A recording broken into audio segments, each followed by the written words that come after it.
Vous faites très bien de nous suivre sur Afro Info D143. L'ancien international français Claude Makelele s'est dit prêt à prendre les commandes de la sélection nationale congolaise en remplacement de l'Argentin Hector Cooper. L'information est largement partagée dans la presse congolaise. C'est lundi 13 juin 2022. Après les limogeages de Hector Cooper qui, pour prendre la tête des léopards de la RDC, restez avec nous pour plus de détails.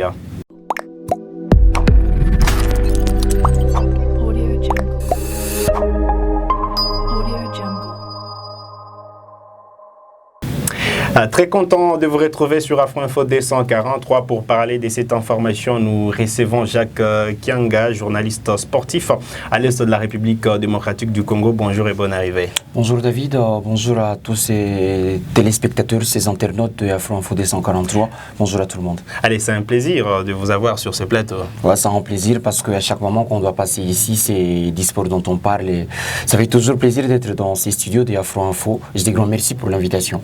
Allez, après la contre-performance de léopard de la RDC lors de 2 premières journées des éliminatoires de la Coupe d'Afrique des Nations Côte d'Ivoire 2023, les ministères des Sports en République démocratique du Congo a décidé de résilier les contrats avec le sélectionneur national Hector Cooper, lui sûrement qui est reproché de manquement de résultats sûrement.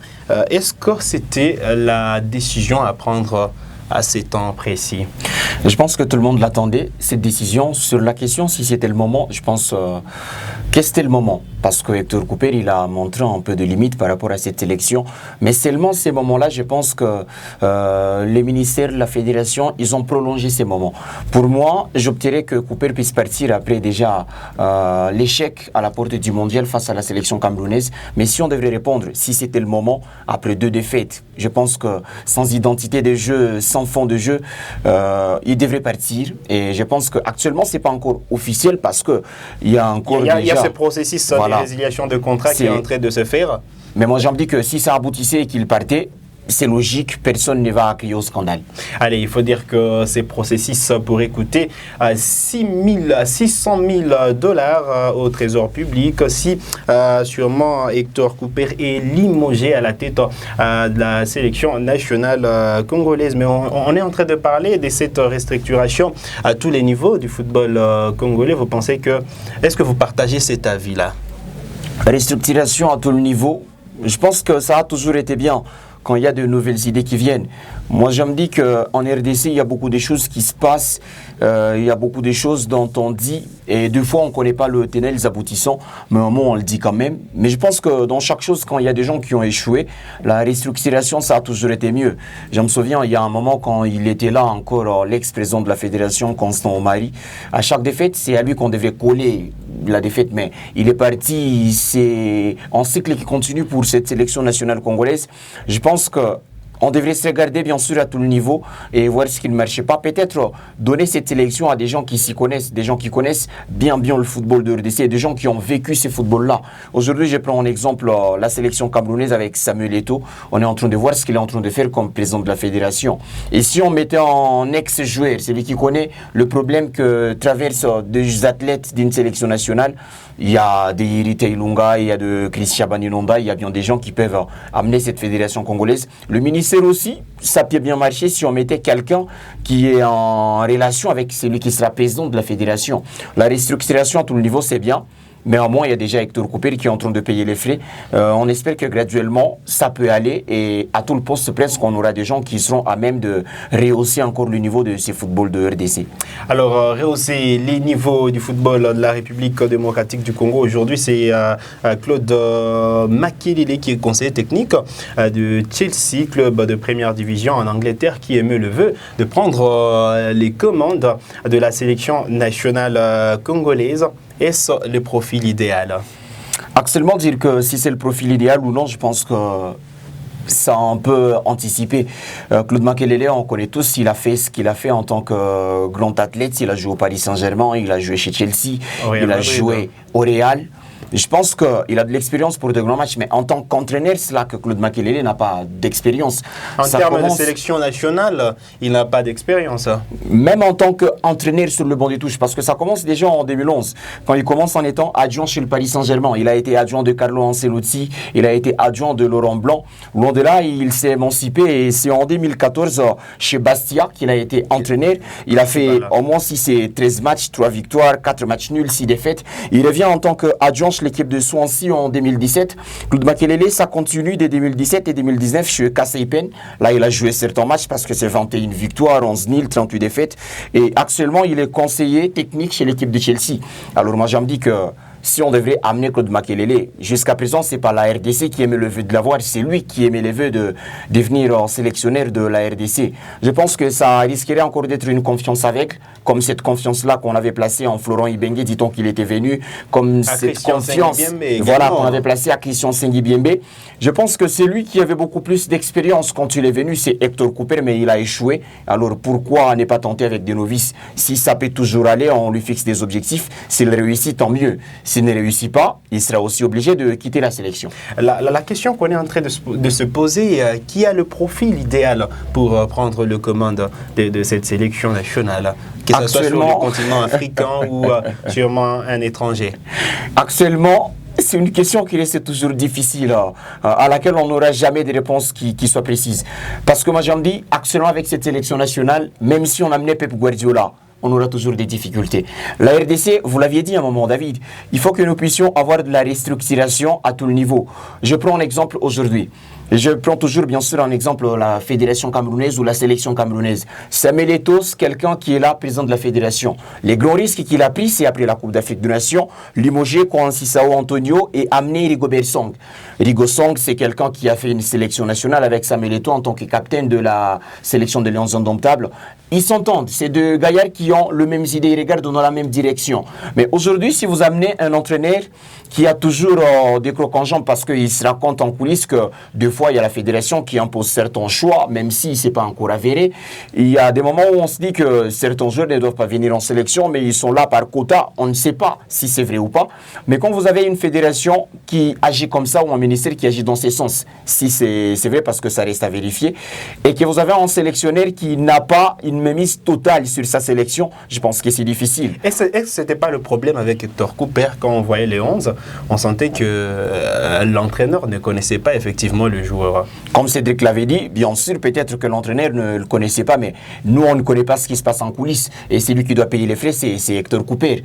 Quoi qu'il y ait, c'est manigance, c'est lui qu'on voit, c'est lui qui choisit des joueurs, c'est lui qui compose sa tactique. Et la tactique de Cooper a été défaillante. Parce que déjà, il a toujours été réputé comme un sélectionneur qui a toujours été défensif, mais défensivement, on était fiable. Offensivement, on était brillant. Alors, je me dis que Hector a échoué, quoi qu'il y ait ces histoires qui soient passées en coulisses, mais Hector a échoué avec la sélection congolaise. À la Coupe d'Afrique des Nations, éliminatoire, on est mal embarqué.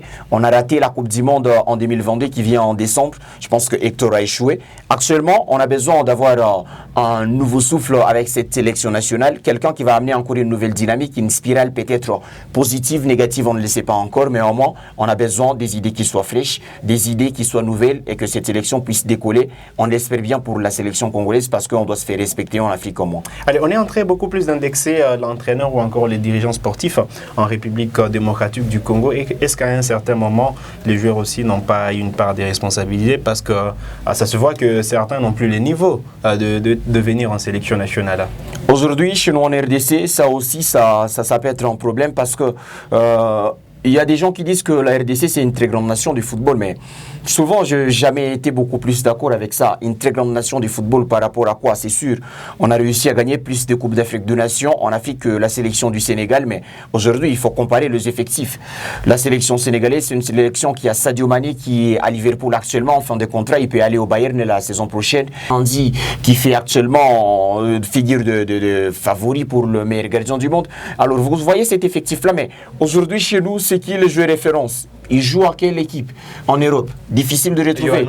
Il y a peut-être Yohan Wissa, Brentford. Brentford, actuellement, ils sont 40e en Première Ligue anglaise. C'est des questions à se poser. Mais quand vous avez des sélections marocaines, vous avez des garçons peut-être qui sont en train de jouer un peu le haut niveau, c'est bien beau. Il y a de l'organisation, c'est bien. Mais moi, je me dis qu'aussi, il y a une part de responsabilité de nos athlètes. On doit recycler ces histoires à plusieurs niveaux parce qu'il y a des joueurs qui sont en sélection. Mais si on devait bien sûr prendre une sélection qui veut aller à la Coupe du Monde, Monde, une sélection qui veut aller gagner la Coupe d'Afrique des Nations, je pense que nous n'avons pas de moyens pour cette politique-là. La sélection congolaise, il y a des joueurs qui ne peuvent pas peut-être nous amener à aller dans le haut niveau, dans les hauteurs et aller gagner peut-être une Coupe du Monde ou aller jouer cette Coupe du Monde-là en 2022. Allez, est-ce que ce n'est pas un problème de l'attractivité de notre football quand on sait qu'il y a des joueurs qui ont sûrement la nationalité congolaise d'origine, mais qui n'acceptent pas ou qui ne préfèrent pas jouer pour la RDC, à l'instar de Christopher Nkunku qui a récemment rejoint le Bleu. Il y a bien de joueurs sur le continent européen, à l'instar de Jean-Philippe Mateta qui est en train de carburer avec Crystal Palace. Est-ce qu'on ne peut pas remettre en cause cet aspect d'attractivité de notre football ? Oui, c'est sûr, parce que déjà, il y a ces dimensions d'organisation que j'ai évoquées. Aujourd'hui, vous avez des garçons comme Abdou Diallo, il était chez le Paris Saint-Germain, désiré par la sélection française, mais au moins avant la Coupe d'Afrique des Nations, il a choisi de jouer pour la sélection sénégalaise. On peut citer un moment Bounassar aussi pour le Sénégal, même s'il vient tardivement, mais au moins, il a refusé peut-être, où il n'a pas eu sa place là qu'il était, mais il vient au Sénégal, parce qu'il y a aussi de l'organisation. Nous, aujourd'hui, comme moi je me dis qu'il y a des garçons comme Aaron Wan-Bissaka qui est en Angleterre, c'est pas un garçon qui jouera pour la sélection anglaise. Parce que quand on voit déjà l'Angleterre avec son poste de latéral droit, il y a Walker Kyle, il y a Alexander Arnold, il y a des garçons comme Kieran Trippier, il y a Reece James de Chelsea. Il y a 4 garçons, mais il y a toujours Bissaka qui ne veut pas venir en sélection. Peut-être pas qu'il attend l'Angleterre, mais seulement que notre football n'est pas encore au niveau où il s'est dit je peux venir jouer. Il y a des Cédric qui ont été là mais qui sont partis aujourd'hui. C'est que l'image que nous sommes en train de renvoyer. C'est aussi difficile, mais aussi la politique sportive. On parle toujours de cette politique sportive, mais il faut que les gens puissent être un peu explicites sur cette dimension politique sportive. Et moi, je devrais beaucoup plus marteler sur de vrais centres de formation. Aujourd'hui, au Sénégal, ils ont Diambars, ils ont Génération Foot. Sadio Mané, c'est pas un fait du hasard, il est parti de Génération Foot, il est parti en Europe chez Metz, si j'ai bonne mémoire, il est parti chez Salzbourg, il est venu chez Southampton en Angleterre jusqu'à Liverpool. C'est des échelons qu'il a fait. Et il y a ces générations foot-là, CFC Diambar, ces écoles de foot qui sont en relation avec des grands clubs en Europe, notamment en France, qui font ce que le joueur sénégalais puisse sortir et avoir un bel avenir. Mais chez nous ici, à un moment, on avait ces grands phénomènes, Jackson Mouleka. Certes, aujourd'hui, chez Kassim Passa, il est en train de réussir, mais il avait déjà des crocs en jambes avec l'équipe des Standards de Liège. Vous voyez tout ça, cette politique sportive, ça devrait aussi intervenir au niveau où on devrait avoir des centres de formation qui soient forts, qui puissent vendre des joueurs. On peut sûrement avoir des centres de formation s'il n'y a pas d'infrastructure sportive. C'est là qu'il fallait commencer. Quand on parle de centres de formation, ça implique tout cela. Il faut avoir des bâtiments, il faut avoir des terrains de football qui soient à mesure de répondre à certains critères pour que vous puissiez être sérieux dans ce que vous faites. Et quand on parle politique sportive, c'est tout ça. Parce qu'on ne doit pas parler de centres de formation et qu'on va le faire dans la rue. Il faut toujours avoir des infrastructures. Et je pense que c'est peut-être là qu'on devait commencer. Mettre du sérieux dans le championnat national, parce que quand vous avez un championnat qui se joue jusqu'à la phase aller, pour que cette phase aller puisse finir, il y a beaucoup d'arrêts de jeu, des clubs qui vont faire 3 mois sans jouer de match. C'est quel niveau de football vous êtes en train de prôner et pour quelle fin? Alors moi j'en dis que la RDC, il y a beaucoup de choses à revoir. Certes, Cooper va partir, mais au moins, il y a un grand chantier avec un autre football. Allez, revenons sur les éliminatoires de la Coupe d'Afrique des Nations Côte d'Ivoire 2023 avec ces classements partiels dans le groupe I. La République démocratique du Congo qui occupe la dernière position avec 0 points jusqu'à derrière le Soudan 3 points, le Gabon 6 points et la Mauritanie 6 points. Est-ce que vous croyez encore à la qualification de la République démocratique du Congo quand on sait qu'en septembre il y aura cette double confrontation face au Morabitoun, il y aura ce match à Kinshasa et puis ces déplacements sur la pelouse de la Mauritanie? Est-ce que les carottes ne sont pas cuites pour la RDC? Ça me donne un peu un sourire à parler de ces éliminatoires Coupe d'Afrique des Nations. Mais au moins, je pense que la RDC, nous avons encore de cartes à jouer. C'est seulement que 2 journées. Je me dis que la RDC doit impérativement battre la Mauritanie. En aller et retour. Parce que si on veut aller loin, ce sont eux qui sont actuellement les adversaires directs dans ce groupe. Il faut que nous puissions aller battre la sélection mauritanienne et espérer que nous puissions nous relancer après avoir battu la sélection de Mauritanie. Mais quand je vois notre sélection nationale, quand je vois ces matchs-là, parce que quand vous aviez commencé, il y avait un sourire qui me venait. Peut-être que les gens ils ne comprennent pas, mais au moins, ça me revenait en tête les images et tout le contour de ces matchs RDC-Gabon. C'est incompréhensible. On ne peut pas se faire battre par cette sélection gabonaise-là, après tout ce qu'ils ont vécu. Mais au moins, on a perdu ces matchs. matchs. Il y a encore espoir parce qu'il y a 4 matchs à jouer. Il y a 2 sélections qui doivent se qualifier dans chaque groupe.